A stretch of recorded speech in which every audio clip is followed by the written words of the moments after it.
Vous écoutez Y a rien, c'est à jouer. Fin de semaine les amis, fin de semaine de Coupe du Monde. La première journée a été jouée, la deuxième aussi pour certains matchs, mais on n'en parlera pas dans cette émission. Avec moi pour en parler, je suis avec Sacha et avec Dave. Comment ça va les gars ? Ça va super et toi Milan ? Bah ça va, j'ai oublié de dire bonjour aux amis. Bonjour les amis d'Irak RCJ. Bonjour. Ça va Sacha ? Ça va super. Ouais, toi je te dis bonjour. Bonjour. Bonsoir. Bonsoir. Moi j'avoue que là, vu l'heure à laquelle on tourne, on dit bonsoir. Bonsoir Dave. Bonsoir mesdames et messieurs, j'espère que vous êtes heureux en ce moment de Coupe du Monde. Ouais, bah moi je suis heureux. Et je vois ton maillot en plus. Et oui, on a mis le maillot de l'équipe qui a T'as regardé le coup score. J'ai regardé en plus ce match aussi. C'est vrai, t'as regardé ? Waouh. C'est magnifique, cette claque, les Allemands qui sont de retour. Ah, j'y ai cru quand Colossa m'a marqué. Je me suis dit, ah, sympa. Après, il y a eu le carton là. Bon, vas-y. Il faudra qu'on en parle, ça, de ce nouveau format. On va en parler dans cette émission, justement, aujourd'hui. Parler de cette première journée, petite vidéo pour parler de ce nouveau format. Parce que ça y est, en fait, on l'a vécu, on le vit en ce moment. Moi, personnellement, c'est ce que je vais dire dans les prochaines émissions, mais c'est que je me couche très tard, je me réveille très tard. J'ai la chance de pouvoir le faire. Je sais pas si tu le fais, toi. Bah, je le fais, mais pas tout le temps. Ouais. J'avoue, des fois. Tous les jours, 4h, 14h. Oh là là, 6h des fois, même quand il y a T'es chaud. Ouais, j'essaye. Et toi, du coup ? Bah, le taf m'empêche un petit peu de faire ça à fond, mais le match de minuit, je peux l'avoir et le match de 1h en fonction de la confrontation. Ouais. Bah, en tout cas, on voit sur ta chaîne, petite illustration du monteur, il est juste derrière la régie, il est en panique là, il fait que tu fais des belles vidéos, en tout cas t'essayes d'analyser. C'est gentil. Ouais. Bah écoute, on regarde les collègues qui viennent ici, ça nous fait extrêmement plaisir. Bah, je t'ai invité en plus. Ouais, c'est vrai, sur une vidéo sur le Portugal. Exactement. Et au final, ça s'est un peu vérifié sur ce que j'ai dit, je crois, non ? Exactement. Quand j'ai vu le 4-3-3, j'ai pensé à toi. Ah, t'as vu ? Il va pas être content là. Effectivement. Bon, tiens, on va partir tout de suite et on va partir sur un truc un peu général. C'est quoi votre avis pour le moment de cette Coupe du Monde ? Est-ce que vous êtes content, sachant qu'il y en a pas mal qui sont énervés. Il y a aussi des trucs en dehors de la Coupe du Monde. Si on parle en dehors du football, tout ce truc de les joueurs qui les visas, les joueurs qui se font arrêter dès qu'ils sortent du bus pour vérifier leur sac, tout ce qui s'est passé avec l'Iran aussi, c'était assez compliqué. Votre avis là-dessus, est-ce qu'on est pire, parce qu'il faut quand même qu'on se la pose, que cette Coupe du Monde au Qatar ? Bah ça c'est Dave qui doit y répondre parce qu'il a fait une petite sauce en plus. C'est vrai que toi t'as fait un petit tweet qui a Ah ouais, ouais, je sais pas si j'ai pris une sauce. Je pense que les gens ils étaient plutôt d'accord avec moi. Oui, c'est sûr. Je trouve que la sphère justement footballistique, sportive répond d'ailleurs plus à une demande qui pourrait venir des politiques par rapport à ça. Et on l'a vu sur l'équipe notamment qui a pris position avec certains journalistes et qui disent les termes par rapport à ce qui se passe, par rapport à l'arbitre. C'est vrai qu'on est quand même sur quelque chose de très politique là, alors qu'on aime bien parler du sport, mais il faut quand même parler. Voilà, un petit point là-dessus. L'attaquant de l'Irak qui a été détenu je sais plus combien d'heures, etc. par, je sais pas si c'est la police le bon terme, mais par les États-Unis. Cette équipe d'Iran qui finalement a un peu juste le droit de venir la veille des matchs, quand même un petit peu se loger aux États-Unis. Et l'Uruguay aussi, l'Uruguay qui était interdit de visa pour aller à son match contre les États-Unis la veille pour le lendemain. Ouais, il y a des joueurs à droite à gauche aussi qui ont le droit ou pas le droit. Après, faire une échelle de est-ce que c'est pire ou moins pire, c'est pas forcément ce qui m'intéresse le plus. Mais c'est que là, c'est juste que je pense qu'il faut critiquer, c'est qu'il y a eu un énorme boycott général autour du Qatar qui s'est fait médiatiquement, politiquement, et que bizarrement, là, c'est quand c'est un pays comme les États-Unis, qui est un pays occidental, bizarrement, on en parle quand même beaucoup moins. Et c'est surtout ça qui est extrêmement dommage. Sachant que j'ai l'impression, moi personnellement, en tant que personne qui regarde du football, même en tant que personne qui analyse le football, moi, quand je te dis c'est pire, c'est que d'un point de vue où là, ça touche quand même les footballeurs aussi, même si ça le touchait aussi à l'époque, mais ça le touche, j'ai l'impression, beaucoup plus. Et même nous, en tant que personne qui regarde, moi, il y a des choses qui me dégoûtent. Et personnellement, je ne comprends pas comment tu peux faire passer une fête du football aussi. Enfin, c'est terrible, je trouve. Terrible. Vas-y. Non, mais je suis totalement d'accord avec ce qu'a dit Dave. J'ai pas grand-chose à rajouter. On le savait déjà. On l'abordait déjà. On l'appréhendait. Déjà plutôt. On n'en a pas parlé sur la chaîne, c'est pour ça. Mais mais en tout cas, oui, c'est vrai. Il se passe des choses, vous en avez même pas parlé, mais l'arbitre somalien, c'est le cas le plus évident. Beau aussi message de la part de l'UEFA qu'il a mis pour la Super Coupe d'Europe aussi. Ouais. Il y a peut-être des instances qui sont peut-être, je sais pas s'ils en ont profité pour le message, mais pour l'image, mais en tout cas c'est un beau message. Mais oui, c'est vrai qu'on n'a pas parlé de ce somalien qui a été refusé parce que Trump trouve que son pays est pas très très bon, quoi, on va dire. Ouais. En tout cas, c'est vrai qu'il faut le dire, ça fait 2 Coupes du Monde d'affilée, comme tu as dit, c'est la Coupe du Monde, c'est une fête non seulement du sport, mais peut-être de la vie, hein, finalement, dans le sens où... Il y a même des gens qui n'aiment pas le foot, regarde. Bah oui, c'est ça, c'est dans ce sens-là. Donc ça fait quand même 2 Coupes du Monde d'affilée où le pays hôte... en tout cas, pose un petit peu des problèmes. On va parler encore un petit peu hors foot, mais juste avant de passer vraiment sur du footballistique. Le format, d'un point de vue des heures, est-ce que ça vous fait kiffer ou ça vous fait chier? Des heures, des horaires des matchs? Ouais. Bah, en fait, moi, les horaires des matchs, je suis en mode... Juste là, on a notre prisme, nous, on les regarde en France. Du coup, on a ce décalage horaire. Mais je veux dire que pour eux, c'est les bons horaires. Donc en fait, la problématique, elle vient du pays dans lequel c'est fait. Mais je sais pas, je pense au Brésil, ils ont un fuseau horaire qui est plus proche d'eux. Bah, je me dis qu'ils kiffent. En fait, à chaque fois, c'est notre prisme à nous. Donc c'est difficile quand c'est dans le monde entier d'avoir un horaire qui convient à tout le monde. C'est presque impossible. C'est vrai. Au Qatar, c'était parfait, tu vois, pour le coup. Ouais, Qatar, c'était plus proche que nous, tu vois. Mais certainement pour des gars, peut-être au Japon, c'était l'enfer sur Terre. De regarder peut-être aussi, Ouais, non, je suis d'accord. Mais en fait, je pense que Milan, il dit ça dans le sens où je pense qu'il y a même des gens qui aiment bien le fait que les matchs soient. Ouais. Moi j'aime bien, ça met une petite ambiance. 6 heures ça me fait chier, 4 heures à la limite, vas-y j'attends. Genre le match Argentine-Algérie, j'étais dans mon lit, j'étais comme ça, j'avais un petit paquet de chips, tu vois, une petite bouteille de trucs et tout, et je regardais mon match et tout. Et tout le monde dort dans la maison, même mon père qui travaille de nuit, évidemment, il ouvre ma porte. Il fait, bon, il y a combien? Okay. Bon, je vais au taf, bonne nuit, bisous. Et il part. Et moi, le lendemain, ce qui me fait, c'est de me lever tard, tu vois. Ouais. Et en fait, j'aime tellement ce truc de. Je suis dans ma bulle, tu vois. Contrairement à des matchs, 21h, déjà, je suis déjà dans ma bulle. Mais tu vois, le Qatar, c'était pour mener des horaires de cours. T'es là, t'es avec du monde. Alors, c'est cool. 4 heures, t'es vraiment, genre, je suis seul, je peux vraiment. Quand t'es vraiment un mec qui aime bien analyser le foot, c'est bien. Mais. Pour l'instant, ce qui est bien, c'est que l'équipe de France et le Portugal, donc les 2 clubs que je regarde et que je supporte, sont dans des horaires qui sont raisonnables, donc je peux le regarder avec la famille, tu vois. Donc il y a il y a ça aussi. C'est vrai qu'il y a quand même, c'est très intéressant de le souligner, ce côté quand même fédérateur populaire de regarder ensemble la Coupe du Monde. C'est généralement même là où ça draine le plus de gens qui sont hors du foot. Oui. Il y a tes amis qui le regardent pas pendant l'année, qui viennent avec toi, tu fais des soirées, c'est un truc super populaire, facile. Ils crient alors que c'est le but de l'adversaire. Enfin bref. Et là, t'as plus trop ça. Enfin encore une fois pour la France, le Portugal, on l'a eu, mais sur les autres matchs qui risquent d'arriver. T'en as, mais alors oui, l'Irak, la France par exemple joue tard, je crois 22h ou 23, je me rappelle plus. Oui, mais ça va. Et après ça revient, c'est recool pour le 3e match contre la Norvège. Moi ce que j'attends c'est la phase finale aussi. Ouais, à voir. Voilà, à voir. C'est vrai, à voir. Moi je déteste les horaires. Ouais. Et toi t'es pas un couche-tôt toi? Bah ouais c'est ça, moi je me couche tôt, je me lève tôt. Déjà je me bats avec Axel pour lui expliquer que, parce que moi je précise, moi j'habite en Guadeloupe de base. Ouais. Quand les matchs sont à 21h ici, chez moi ils étaient à 15h et je me bats avec Axel pour lui expliquer que c'est tellement mieux en fait. C'est tellement mieux le match dans l'après-midi pour moi. Déjà 21h en fait, pour moi 21h c'est déjà le dernier match que je regarde, c'est le max en fait. Donc là après je dois regarder des matchs à minuit, à 3h. Par exemple toi je sais que t'aimes beaucoup la Croatie. Tu suis la Croatie, tu l'as regardé Angleterre-Croatie? Oui mais ça va, c'était à 22h. 22h. Oui mais tu m'as dit match 21h c'est vraiment le dernier. Non mais normalement. Mais là j'ai regardé des matchs à 3h, j'ai même regardé le Turquie-Australie à 6h. Mais bon, moi ça me plaît pas. Bon. On va venir du coup à tout ça. On va vraiment se concentrer sur vous, sur votre avis. Vous en avez pensé quoi de cette première journée? Grosse surprise, il y a eu des matchs nuls, des 0-0 très appréciés. On passe à l'Espagne-Cap-Vert, pardon. Ouais. Des gros scores, donc Allemagne-Curaçao où ça a été aussi apprécié. Ouais. C'est quoi votre opinion là, d'un point de vue footballistique? Alors moi, je trouve que c'est très nul.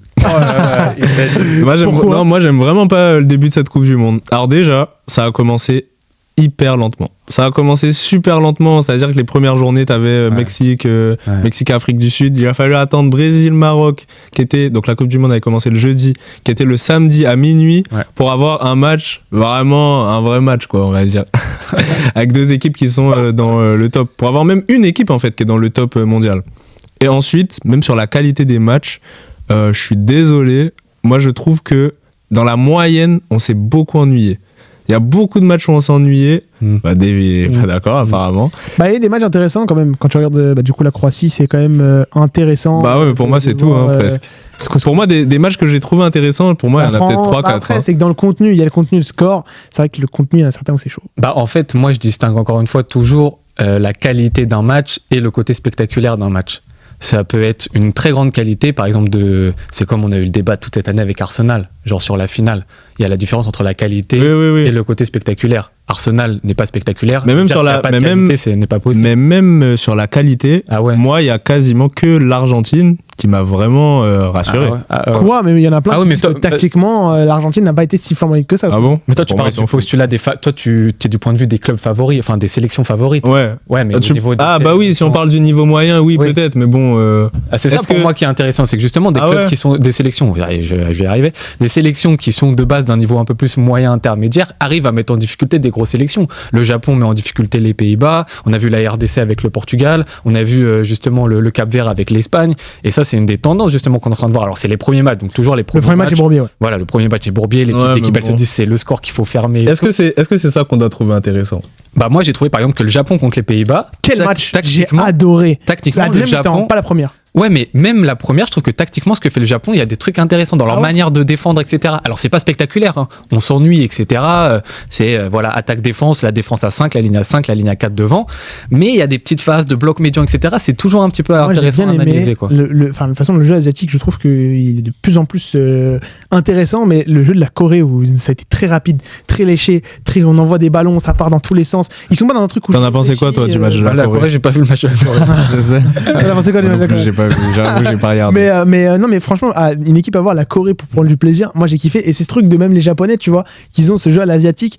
Je trouve qu'ils sont dans un football qui est plus efficace, moins dans la passe, plus dans on s'en fout. On joue bien offensivement et on le montre, tu vois. Ouais. Et j'ai bien aimé. C'est quoi le match que vous retenez là pour l'instant? Moi, il y en a beaucoup. Ouais, mais si on en retient. Ah ouais, mais vas-y, toi. Ouais, mais vas-y. J'hésite. Alors déjà, le Portugal-RDC, je pense que c'est le match où j'ai le plus ressenti d'émotion personnelle. Alors moi, oui, mais j'étais frustré. C'est quoi son problème? Non, Portugal-RDC, Congo-Portugal, pardon. Oui, c'est ça. L'équipe du Congo, des Léopards, m'a totalement emmené en fait avec elle. Genre au fur et à mesure du match. Alors que moi, Portugal m'a enterré, quoi. Ouais, je comprends. Voilà, des émotions totalement différentes, mais j'ai adoré le match Angleterre-Croatie, tant là en termes de spectacle et de qualité. Celui-ci, c'est celui vraiment qui a conjugué les deux. Un penalty raté, était là en mode les scénarios de fou. Très bien. J'ai beaucoup aimé aussi Équateur-Côte d'Ivoire. Voilà, donc pas un énorme score, mais deux équipes très surpris par la prestation de la Côte d'Ivoire. Je ne les attendais pas à ce niveau-là, honnêtement. Et l'Équateur, que je trouve une des équipes peut-être surprise à suivre de la Coupe du Monde. Donc il y a pas mal de matchs. Allez, si je dois me jeter, celui pour lequel j'ai ressenti le plus d'émotion, c'est Portugal-Congo. Toi, Sacha? Moi, je crois que c'est vraiment Angleterre-Croatie. Hein. Le Espagne-Cap-Vert, si c'est celui où la première journée au cas où, juste pour rectifier. Hein. C'est celui dans lequel j'ai ressenti le plus d'émotion, c'est peut-être l'Espagne-Cap-Vert. Ouais, je suis pareil que toi. Parce que je devais. J'étais avec le Cap-Vert pour Hate Watch. Voilà, fallait. Sur la fin, quand Yamal est rentré, il fallait bien rester sur ses appuis. Ouais, je capte. Donc, mais sinon, franchement, le match que j'ai trouvé le plus beau, et même presque, un des seuls matchs que j'ai vraiment trouvé beau, c'est Angleterre-Croatie. Ah, ça se comprend. Non, ça se comprend, ouais, je peux comprendre. Il y a cette histoire des cartons. Tiens, je voulais y venir. Ah. Les cartons. C'est pause fraîcheur. Qu'est-ce que vous en pensez? Moi, je pense que, franchement, c'est du foutage de gueule. Ouais, c'est une douille. Enfin, déjà, on sait que c'est une douille, que c'est pas une pause fraîcheur, puisqu'ils l'ont même dit là sur le dernier match. Non, attends. Honnêtement, les toits, ils sont fermés, il y a de la clim et tout, donc apparemment, les conditions sont sympas. Il y a ça, mais il y a aussi surtout qu'il y a des joueurs qui doivent attendre que les pubs se terminent pour reprendre le match. Mais ça, je trouve ça hilarant. Voilà, je savais même pas ça, mais juste, en fait, c'est un no-sense. Donc, le truc de hydratation, cooling break, c'est faux. Non, mais c'est la FIFA qui veut nous faire des pubs. Voilà. Et ça me rend dingue. Ouais. Parce qu'en plus de ça, moi j'aime bien ce truc de. Ils le font notamment en Ligue des Champions, où genre t'as les pubs, mais tu vois quand même l'écran. Tu vois ce truc de. Ouais, les deux. Déjà, ça c'est relou. Hein. C'est relou, mais tu vois l'écran. Là, tu vois par exemple, on m'enlève ce plaisir de voir les joueurs se serrer la main.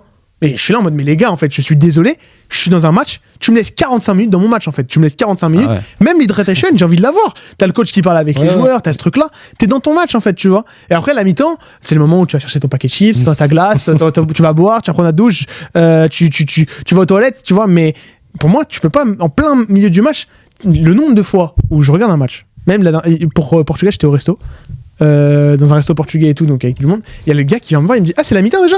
Mais non, c'est l'hydration. Et t'es là en mode, mais c'est un délire, tu vois. Moi, ça me rend fou. Ouais. Pour moi, il y a quand même des arguments pour. Non, donc, je vais les dire. Mais si c'est pour les joueurs, ça me dérange pas. Mais là, le problème, c'est que ouais, mais pour moi, même si c'est pas pour les joueurs, par exemple, en fait, s'il y a un moment, faudra faire le choix. On n'en est pas peut-être encore à penser ça. Il y a trop de matchs déjà de base. Si là, on doit se poser la question. En fait, est-ce que mettre des pubs, ça va réduire le prix de mon abonnement, par exemple? Ah, mais si c'est le cas, oui. Ah oui, mais c'est pas le cas pour le moment. Bah, pour le moment, mais peut-être que sur le long terme, ça allait, tu vois. Bah, moi, je veux qu'on me mette des. qu'on me dise. Parce que sinon, moi, je suis tellement pas d'accord. Parce que les abonnements augmentent et tu mets plus de pubs. Tu vois ce que je veux dire? Ouais, mais en fait, je pense que ça va un peu dans le sens, tu vois, de ce truc, un peu, comment dire, Super League, de cette espèce de truc de la Super League qui veut mais avoir des matchs gratuits, et donc je pense beaucoup financé par par ce genre de truc. Après, ensuite, par contre, vous avez dit un truc, c'est le fait qu'il n'y ait pas l'écran où on voit les joueurs boire de l'eau. Bon, ça, j'avoue les gars, pour moi, je suis pas avec vous. Là, je suis pas avec vous. Bon, j'ai une petite dernière question, parce que voilà, l'émission va déjà... On en parlera, Dave, il faudra que tu reviennes, Dave. Bien sûr. Que tu reviennes quand tu as du temps après le travail. Il y a cette histoire aussi des nations que vous allez suivre. Pour l'instant, il y a une nation. Est-ce qu'il y a une nation qui, pour vous, sort du lot et une nation qui vous a déçu? Tiens, on va commencer par la nation qui sort du lot. Moi, ma nation qui sort du lot, pour moi, c'est vraiment l'Argentine. Hein. Ouais. Pour moi, alors l'Angleterre peut s'en rapprocher, c'est vrai, avec la performance qu'ils ont fait, mais pour moi, l'Argentine, c'est la seule nation sur laquelle, moi, toi, tu m'as dit quelque chose, moi, j'ai rien à dire sur le match de l'Argentine. Ah bah, moi, j'ai quelque chose à dire. C'est la prestation de l'Algérie. Oui, ouais, ça a été très en dessous. Ah ouais, ultra déçu. Ultra déçu, t'es obligé de. Moi je me dis ok l'Argentine, et de toute façon voilà, vous me connaissez, vous savez qui est mon joueur favori all time, donc c'est normal que je suis cette équipe-ci. Oui voilà, exactement.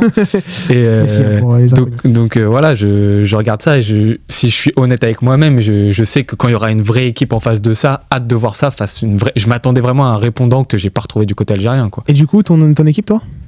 L'équipe qui m'a le plus surprise ou celle que je trouve la meilleure? Non, la plus surprise. Ah, la plus surprise. C'était pas ça la question de base. C'est l'équipe qui sort du lot. Ah oui, sort l'équipe qui sort du lot. Alors l'équipe qui sort du lot, l'Angleterre. Mais c'est pas une surprise pour moi. Ok. Voilà. Mais... Et du coup, l'équipe qui vous a le plus déçu? Qui m'a le plus l'Algérie? Ça c'est très dur. Et ça va être peut-être dur ce que je vais dire, mais parce qu'en fait qui dit déçu dit je les ai placés de base à un stade haut. Donc par exemple le Brésil, ça m'a pas déçu parce que je savais qu'ils allaient être chaotiques. Mais le Sénégal m'a un peu déçu. Mais parce que je les attendais très haut. Voilà, c'est juste pour ça. Et toi? Moi je vais dire attends, mais j'avais un truc en tête en plus. Bon, c'est pas grave. Bah tu sais quoi, toi tu dis le Sénégal, moi je vais dire la France. Ouais, mais je suis d'accord avec toi, je suis déçu par la France. Voilà. Bah, il y a la deuxième mi-temps quand même. C'est ça, c'est la deuxième mi-temps. Mais je pense que la deuxième mi-temps, pour moi, c'est plus parce que ton Sénégal, il se foire que... C'est vrai. Koulibaly... Ouais, ça a été assez compliqué. Bon, les amis, ça fait déjà 17 minutes que nous sommes ensemble. On a dû réduire, je voulais faire plus longtemps. On aura du temps sur cette Coupe du Monde et on va te retrouver. Sacha, on va te retrouver aussi, petit nouveau. Nous, on a l'habitude de se voir. En fait, on a l'habitude de se voir, on a l'impression que c'est nouveau, alors que non, c'est parce qu'on a déménagé de médias, en fait. Bon, les amis, merci beaucoup de m'avoir accompagné. Merci, Sacha. Merci, Milan. Merci, Dave. Dave, que vous pouvez aller suivre sur tous les réseaux sociaux, Twitter, YouTube. Dave le D2, vous pouvez nous retrouver aussi. Je sais pas si t'as pu. T'as pas eu la chance d'y être? Sur Dave le D2? Non, sur Dave le 2, non, il a pas eu la chance d'y être. Si, de fou, il l'a été pour le Ballon d'Or. Oh bah oui, voilà. C'est vrai. Et vidéo, j'ai été très surpris de ne pas être invité d'ailleurs. T'as invité un madrilène, un barcelonais. Je t'ai invité après 2 fois. Je t'ai invité après 2 fois pour me rattraper. C'est bon. C'est bon, mon Dave. Je veux tellement squatter sa chaîne. Bon, voilà, les amis, en tout cas, je veux aussi remercier ma régie qui est juste derrière avec Ronan, que vous avez notamment vu dans quelques vidéos. En tout cas, n'hésitez pas à vous abonner, à liker la vidéo si vous avez fait kiffer, même si vous n'avez pas fait kiffer, likez en fait simplement pour nous donner un peu de force. C'était YRCJ. Des bisous, à la prochaine, ciao.